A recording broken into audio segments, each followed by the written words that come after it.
Hello once again, everybody, and thank you for joining me here on this Monday, November 9th edition of ATS Radio. I'm your host, Adam Burke. I'll be chatting today about my outlook here for Week 11 of the college football season. I'll touch on some of the big power ratings adjustments that I've made coming out of Week 10. I'll talk about some of the lines where I'm off from the market and just sort of talk overall about some box score things, some things you want to have on your radar here as you organize your college football betting thoughts for this week. Over at ats.io, we're already busy putting up a lot of content here for you for this week's action. My updated college football power ratings for Week 11 have been posted over at the website. I'll be doing a college football and an NFL opening line report shortly after I get this podcast recorded. We got some weeknight previews for the Maction coming up here on Tuesday and Wednesday, already posted over at the website as well. Also, it is Masters Week, so we'll have some new sportsbook promotions from DraftKings that we'll be writing about over at the website here. We'll have a Masters preview. I'll talk Masters on tomorrow's show with Brian Blessing, and he'll also do his own video, taking a look at the picks that he likes for this year's event down at Augusta National. Very much looking forward to that. The course is in gorgeous shape. We'll have plenty of things to talk about with the Masters over at the website here throughout the week. But also over there at ats.io, really interesting promotion here from DraftKings Sportsbook. We encourage you to check this one out. During the week, any bets you place between now and Saturday night for Sunday's action, so that would mean the NFL games on Sunday, that would mean any college football games that wrap up Sunday morning, so the late games out west, or the Masters, any final round bets you make for the Masters tournament, you'll get up to $100 back of your net losses at DraftKings Sportsbook. Now, the small print says that this upcoming Sunday, November 15th, has to be your first Sunday betting over at DraftKings Sportsbook. So this is effectively a new user promotion. If you sign up through us over at ats.io, you'll get up to $1,000 deposit bonus in a deposit match bonus and a risk-free bet. So head on over to ats.io, read up on all of that information there. The new look ats.io after we had a little bit of a facelift here over the weekend. Lastly, I encourage you to download the ATS app. We're working on a bug with the article integration and the new theme we have for WordPress over at ats.io. But that ATS app is a phenomenal tool to have at your fingertips for Android or iOS devices. It's a bet tracker. There's an odds screen in there with odds from multiple U.S. sports books, article integration with all of our picks, predictions, helpful betting information. And also, there's a stats database in the ATS app. You can see a lot of different things, including some advanced metrics in the matchup section for the game breakdowns. Lots of stuff at your fingertips. We've got you covered in the ATS app. All right, with that, let's chat some college football here. We'll talk about some of my power ratings adjustments coming out of Week 10. We'll talk about some box score notes and talk about some of the games where I'm off the market here so far based on what we've seen with the opening lines and some of the early action as well. I'll start by running through some of my power ratings adjustments here and some pretty big adjustments this week. And I wrote about this in my power ratings article over at ats.io. But the market, for whatever reason this season, feels a lot more reactionary. We're seeing much bigger adjustments to teams' power ratings for these opening lines and then for the subsequent action that comes in. So, like I mentioned in my article, a lot of times I'll update a team, 1.5, 2.5 points, something like that. But I find myself this season making 4, 5, 6 point adjustments now deeper into the year. And that's something that I generally don't do. Now, part of the reason for this is because we've had the staggered starts for the conferences. The Big Ten and the Mountain West started, 4 weeks ago now? The Pac-12 and the MAC started just a couple of weeks ago. So we're still trying to settle in with all of these teams, kind of see how all of them stack up. But the thing of it is, I moved a team like Michigan 4 points this week. I moved a team like Georgia 5.5 points. Mississippi State 4.5 points. Teams like that, I've had to make some big adjustments here. Oklahoma State and Cincinnati, I moved 5 points here for this week. If I've consistently been below market, I've decided that, I just have to sort of change the way that I've been doing things. Sports betting is about adapting. It's about adapting to that climate, to that environment, because year in and year out, the environments are just different. I've talked about this a lot with Major League Baseball, where the baseball plays differently year in and year out, stuff like that. So oftentimes what happens is, I'm a little bit hesitant to make broad, sweeping generalizations and adjustments just because in the past, that really hasn't been the way to do it. But it seems like nowadays, you do have to get a little bit more aggressive with your adjustments on some of these teams. And I feel like for the most part, I did do that this week. So running through just some of the big adjustments and some of the reasons why I made them, the biggest adjustment for me this week, I moved Utah State down 6 points. Obviously, things are not going well in Logan, Utah. Gary Anderson has already been fired. And the odd thing about that is that when Matt Wells went to Texas Tech, the boosters at Utah State basically forced the program into hiring Gary Anderson for his second tenure, and it clearly has not worked. And we'll see if they go younger, maybe go with some up-and-comer in the business, something like that. Maybe a coach from a lower division, from a lower conference like the Sun Belt, maybe an up-and-coming coordinator, something like that. But the boosters hammered the Gary Anderson hire through. And now, made it 3 games into the season in the Mountain West, and now he's gone. Interesting developments there in Logan, but again, Jason Shelley, the Utah transfer, has been terrible. The offense has been bad as a whole. 6-point adjustment required there for Utah State. A 5.5-point adjustment for Georgia. And this is one where, again, these aren't teams where we have, 2 or 3 data points. This is a team where we have a lot of data points. 2 reasons for this move. The first is my line for Georgia, Florida last week was 6.5. Market closed around 2.5. Obviously, I was off on Georgia. Didn't account for some of their defensive injuries, which wound up being a very big deal, obviously, in that game against Florida. The second thing is this Georgia offense is just getting progressively worse. Stetson Bennett ain't it. And DeJuan Mathis, who came in after Bennett got hurt with an AC sprain in Saturday's game, he wasn't it either. And JT Daniels is nowhere to be found. So maybe I've gone low enough on this team now. Maybe I haven't, but I did drop Georgia 5.5 points here. They're just not a team that I want to bet on right now. And I did put myself in that position a little bit here this week with some of the bigger adjustments on some of these teams to the point where I don't want to bet on them. And here's a couple of them: Bowling Green and Akron. And last week I talked about Akron, and that line was way off of my number against Western Michigan. And I thought about betting Akron. I entertained the idea of betting Akron, and then I thought better of it, and they got run off the field. So I dropped Bowling Green and Akron 5 points here. And look, I was actually a little bit high on the opener for the Akron and Ohio game, and that one has moved towards my number. So it confirms that I probably made the right call dropping Akron down 5 points, and I'm pretty much right on the market number for Bowling Green, dropping them down 5 points. So it's always nice when those adjustments work out, when you kind of find that sweet spot and get these teams where you're supposed to get them. And I did that here with Bowling Green and Akron for this week. A couple of teams I upgraded 5 points here: Oklahoma State and Cincinnati. And I've talked about these two teams a lot here throughout the course of the season, that my numbers have consistently been low on Oklahoma State and Cincinnati. So this week, made that 5-point adjustment. Oklahoma State, ironically enough, coming off of their worst performance of the season. But I should be in line with the market now when it comes to the Cowboys. And that is the goal here when you come to power ratings. You want to find some games where you have an overlay that you can play, but in a lot of cases, you want to be close to the market number. And certainly if you're off of the market number, you want those numbers to move in your favor. So did take Kansas State last week, did pick up a winner on the Wildcats, but still wound up moving Oklahoma State up 5 points in my power ratings. And same thing here with the Cincinnati Bearcats.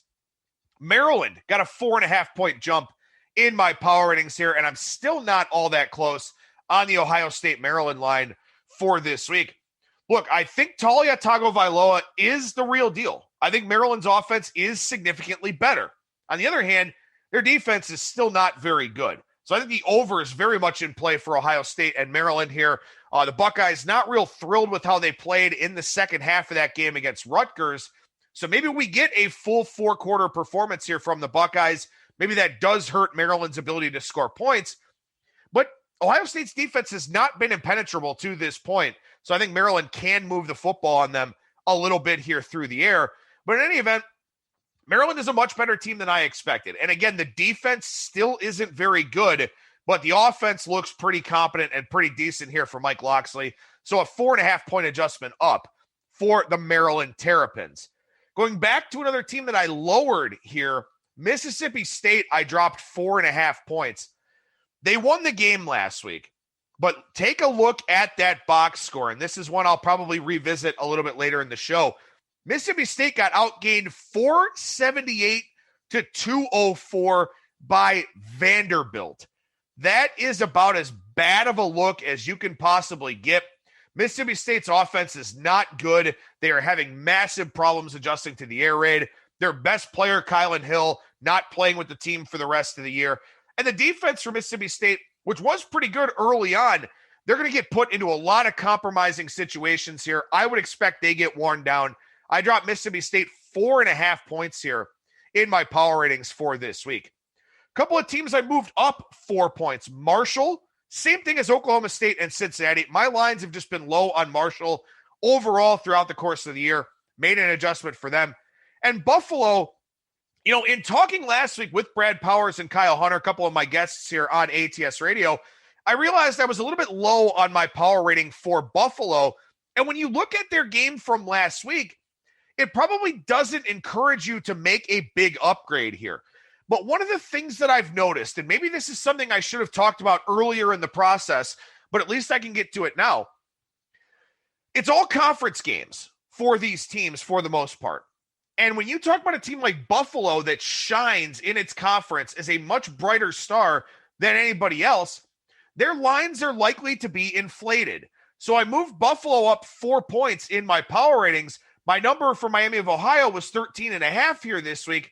Open 9.5, and the market has now crossed over 10 to get up to 11. So I think I'm on the right track here with Buffalo, but I think that this is kind of what we're seeing with Marshall, with Oklahoma State, with Cincinnati. These teams that are just really consistent in bad to below average conferences are seeing inflated lines. You're paying a premium on their numbers. And I think Buffalo will end up being one of those teams in the MAC if they aren't already. You think about the Big Ten here, for example, or the Big 12 this year, for example, Oklahoma's pretty good. Texas has been disappointing, but Oklahoma State has been pretty clearly the best or second best team here in this conference. And I think because of the inconsistencies of teams like Baylor, TCU, Texas Tech, stuff like that, then we've seen this inflated price on Oklahoma State. So again, I think this year there are a lot of things that are different, whether it's COVID or just this conference play only thing. But I think that has led to paying a premium, paying an inflated price on these trustworthy teams or these teams with a reputation in these conferences for being trustworthy. And I think Buffalo will be one of those teams. So even if I over-adjusted the Bulls this week a little bit, I'm content and comfortable with taking that position with this team here for this week and probably in subsequent weeks as well. Lastly, a couple of teams I lowered by 4 points here this week. Michigan. I think subconsciously, and I wrote about this in the Power Ratings article, I think subconsciously I try to be too respectful of Michigan so as not to show what would be perceived to be a bias, because I'm an Ohio State fan, so I hate Michigan. But at the end of the day, betting is about making money. And because I'm sharing my information in a very public forum and in a very public setting, I have to be as impartial as possible within my power ratings. And that means giving Michigan the benefit of the doubt, or at least having a realistic outlook of what the Wolverines actually are. Now, in week 1, my line was a little bit higher against Minnesota. They won and covered rather comfortably. Since then, they've had 2 really bad performances. So I dropped Michigan 4 points in my power ratings this week. This probably just isn't a very good team.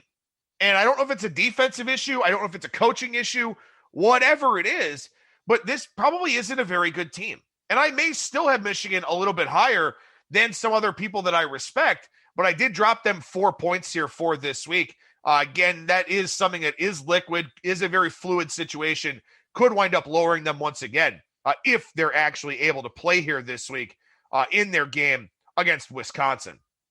Lastly, the Temple Owls. I dropped Temple 4 more points here this week. They're not good, and they have quarterback issues. They have some major concerns at that position, but I also don't like Rod Carey. And it looks like this is the start of a very disappointing trend in Philadelphia. They're getting further and further removed from Jeff Collins and the recruiting classes that he brought in. I think Rod Carey at NIU at Northern Illinois just had a talent advantage over a lot of teams out there. Use that to his advantage to look good on the national stage in those spotlight games for NIU against conference opponents. But when NIU stepped up in class and played in bowl games and stuff like that, they got their asses kicked. So I think Temple is a bad team here for this season, and a very bad team at that. And in fact, dropping them 4 points puts them, very low here. They're in my bottom 20 now in college football. So made a pretty big adjustment to Temple. Made lots of other adjustments as well. Coastal Carolina and Rutgers up 3.5 points. Florida up 3.5 points. Texas A&M up 3 points. Nevada up 3 points, although I'm high on the Nevada number for this week against New Mexico. Some other ones, I dropped Florida State 3.5 points. Air Force down 3.5 points. South Carolina down 3.5 points. Same thing here or actually 3 points for Penn State. Houston, I dropped 3 points as well. So a lot of big movements. You can read about those over at ats.io, but I highlighted the biggest ones here for week 11 of the college football season. With that in mind, with some of the power ratings adjustments I did make, do have some games that are off market here, and some games that are off market rather significantly.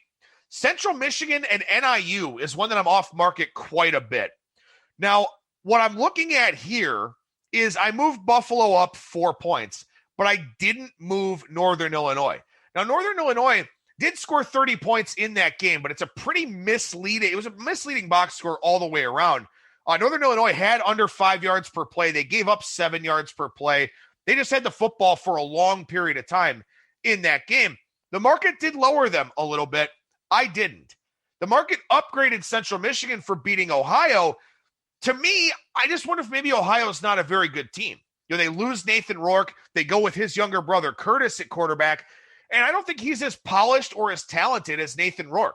So Central Michigan got a bump for beating Ohio last week, 30-27. My line on this game is Central Michigan -2, and the market is up to 7 and 7.5 on this game. So this is one where I'm off quite a bit, but at least I think I can explain the reason why.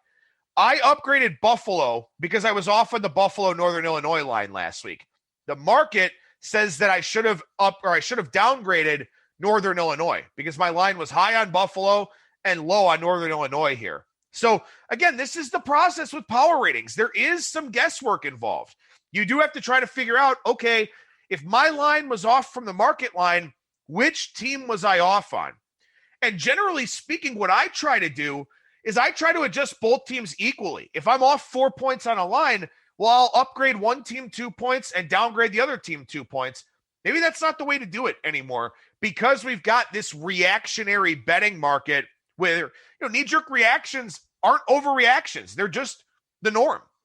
So maybe I made some mistakes there with those two teams, although that line is moving towards my Buffalo number against Miami of Ohio. I'm not going to play Northern Illinois, but I do think that there is a point where this line gets to be too high. Maybe 7.5 is it, but Central Michigan, just a better coached team, a more talented team. So I'll have to make an adjustment and drop Northern Illinois for week 12 in my power ratings, unless they do something surprising in that weeknight game there against Central Michigan. This is one that's a lot more telling, I think, because we do have a couple more data points for these teams. Iowa is a 2.5 or 3 point favorite in the market. I have Minnesota a 3.5 point favorite in that game. And to me, I think the transitive property of college football is at play here.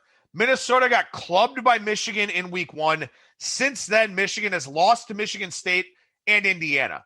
Iowa just blasted Michigan State this past weekend.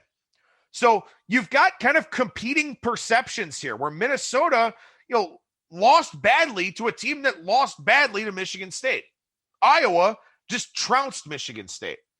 So, I think perception bias is what's really driving this Iowa and Minnesota line. And maybe Minnesota's just not a very good team.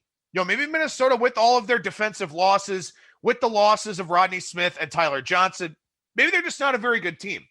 But I do think that Minnesota is a better team than what we've seen here so far. So now that this line is +3 on Iowa, I will have a piece of the Minnesota Golden Gophers going into this weekend. I don't think I have to wait and see if a 3.5 comes up. I don't know if one will, but I do like Minnesota here. Iowa is not very proven either. They lost Nathan Stanley. Yeah, they beat up on Michigan State last week, but Sparty's a bad team. And they were coming off of a massive letdown spot after beating Michigan. So I like Minnesota this week. Probably one of my favorite plays, one of my favorite power ratings plays here of the week on the Golden Gophers. Miami and Virginia Tech. This line is Virginia Tech -2.5 in the market. I've got it Miami -4. So I feel like the wrong team is favored here in this game. Virginia Tech has been a disappointment. I was very high on Virginia Tech coming into the season, and they have not played well at all whatsoever. And then last week, of course, losing the game to Liberty, where they were, a 3-score favorite. Miami, Florida, admittedly, I haven't really touched Miami the last few weeks. I don't really know what this team is. They're very Jekyll and Hyde. They got clubbed by Clemson. For the most part, otherwise, they've played pretty well. Last week's game was a little bit misleading against North Carolina State. NC State had a kick return touchdown. Miami outgained them 7.5 to 6.5 yards per play. Miami outgained them by 210 yards. So I think Miami only winning by 3 in that game is a little bit misleading. I think they're the right side here. I like them getting 2.5. Probably just play the money line since I have this game -4. Maybe I'm wrong on this one. Maybe I haven't adjusted Miami down enough. Maybe I've been too critical of Virginia Tech. But the fact of the matter is, I've got a wrong team favorite situation there, and I have to respect that in my power ratings, because if I don't, who will? They are my power ratings. The thing that I put a lot of time and effort into. Got to trust them here in a spot like this where we've had a lot of data points from the ACC. This isn't, being off in the market on a Mountain West game like I am with Nevada and New Mexico. Market's Nevada -14. I'm Nevada -19.5. Look, I throw my hands up about Nevada. I was low on their lines in their first 3 games. Now I'm really high on their number. This game will probably be played in Reno because there's a rule against large groups in New Mexico. So they'll probably change the venue for this one. I'd probably have it 21.5 at that point. Market probably goes to 18 or so. So I won't be off by that much. But this isn't, that Miami and Virginia Tech game isn't a Mountain West game. It's not a case where we've got, a pretty inconsistent conference with a limited number of data points. We've seen a lot of ACC games to this point. So when I have overlays in those conferences where those teams have been playing a lot more, I pay much closer attention to those because I think they're easier to explain. That's just the way I feel about those teams, as opposed to things like the Pac-12, the MAC, the Mountain West, stuff like that. One big overlay I do have here in the Pac-12, Oregon is a 7.5-point favorite in the market. I have it 13 against Washington State. Now, credit to Washington State for a nice win over Oregon State. A lot of us were on Oregon State last week, and Wazoo came through with the victory. The Oregon line was very fascinating last week against Stanford. So I had Oregon a 13-point favorite against Stanford. Market completely cratered. Market that opened around 12, came all the way down to 8, and then on game day went back up to 11, 11.5 because Davis Mills of Stanford was out with COVID. So that Oregon line was kind of all over the place, and I didn't really do too much of an adjustment with Oregon, who won the game pretty comfortably at that. Maybe I should have lowered them. Maybe I should have had a better understanding of that the line went back up because of COVID, not because of an opinion on either one of those teams. But I don't know if Washington State's very good. Maybe Oregon State just didn't play well, wasn't sure what to expect with Nick Rolovich at the helm. I just think Oregon's a better team, a much better team at that. So I'll take a piece here of Oregon minus the 7.5. I do think this line goes up, so that is one that I am looking to play here early on in the week. Lastly, Penn State and Nebraska, and this one I think is important to talk about as well. I've got Penn State -8. The market is -3.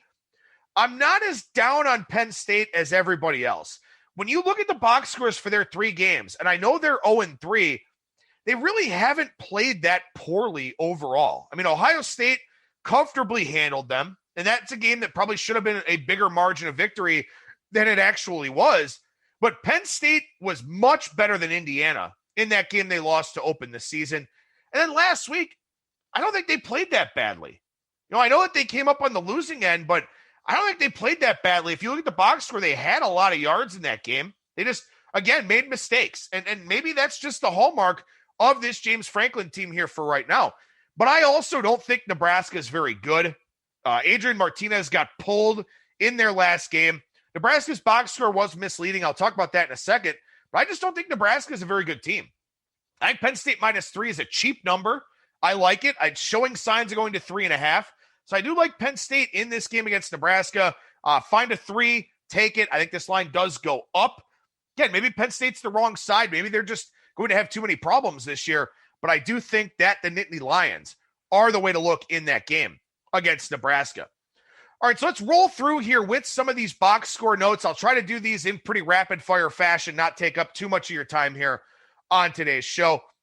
Wyoming, 465 to 342 edge in their game against Colorado State, 5.8 yards per play to 5.4 yards per play.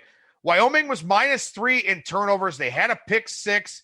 They had a bad fumble. Colorado State opened up a 14-0 lead with a 29-yard touchdown. So, again, you want to look at those things too. Turnover margin is important, but where were the turnovers and when in the game did they happen? Because for a team like Wyoming, they've got to run the football to be effective. If they fall behind early and it changes the game state for them, that makes a big difference in some of their games. So pay attention to turnover margin, but also look at how and when those turnovers happen. BYU, 8.8 yards per play against Boise State. I was dead wrong on this game. Boise State did have some COVID and some quarterback issues here, but both teams ran 65 offensive plays in this game, and BYU outgained Boise State 573 to 310. BYU is legit. The offense is legit, and I've made BYU a top 10 team here in my power ratings after my adjustments for this week. So, look, I can't get a whole lot higher on BYU than I am right now. They are number 6 in the country for me, a power rating of 85.5. I mentioned Miami, Florida, and NC State. That's a box score worth digging into. Also, Florida, Georgia. The final score will suggest that this game was closer than it actually was. Florida had 29 first downs to 12 for Georgia. They were 7 of 16 on third down. Georgia was 2 for 13. Georgia did have 2 turnovers and turned it over on downs twice. But Georgia had a pick 6 in this game. They had a garbage time touchdown. They had a 75-yard touchdown run on the first play of the game.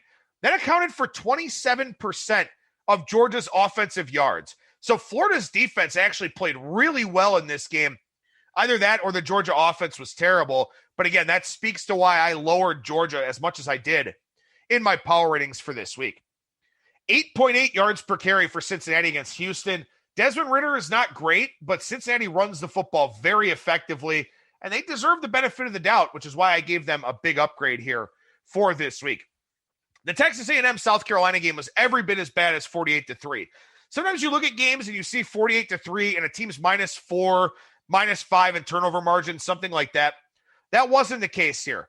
530 to 150 was the yardage in that game. South Carolina with 9 first downs, A&M with 26. I probably didn't upgrade Texas A&M enough in my power ratings or downgrade South Carolina enough. I did make adjustments to both teams, but that was every bit of an ass kicking, as you would expect there in that game. Oregon and Stanford was pretty fascinating. So Oregon outgained Stanford 496 to 413. Stanford did not turn the ball over. They had over 400 yards. Why did they have only 14 points? Stanford missed 4 field goals in that game, 2 of them in the red zone, and they punted from the Oregon 38-yard line. So missed field goals were a big story in that game for Stanford. That will come up again a little bit later in the show here. I mentioned I lowered Michigan 4 points in my power ratings. Look, they had 18 carries for 13 yards against Indiana. That's not good. I'm going to lower you, and I did there in that one. Kansas State, Oklahoma State. Interesting game here. Kansas State outgained Oklahoma State 370 to 256, but they were -2 in turnovers. They blew a 12-0 lead. kicked 2 red zone field goals. Oklahoma State had a defensive score. Kansas State was the better team in that game. Probably should have won that game outright. Still had to make an adjustment to Oklahoma State to catch up for the market, but still, an interesting one there. A couple of other games in the Big 12, and the Big 12 has been hard to put a finger on this season. Baylor and Iowa State. Only 728 yards of offense in that game, but lots of points. There was a pick six, 7 scoring drives of 40 or fewer yards. So that was one that flew over the total with Baylor and Iowa State because of short fields and a pick six. 728 yards of offense in that game.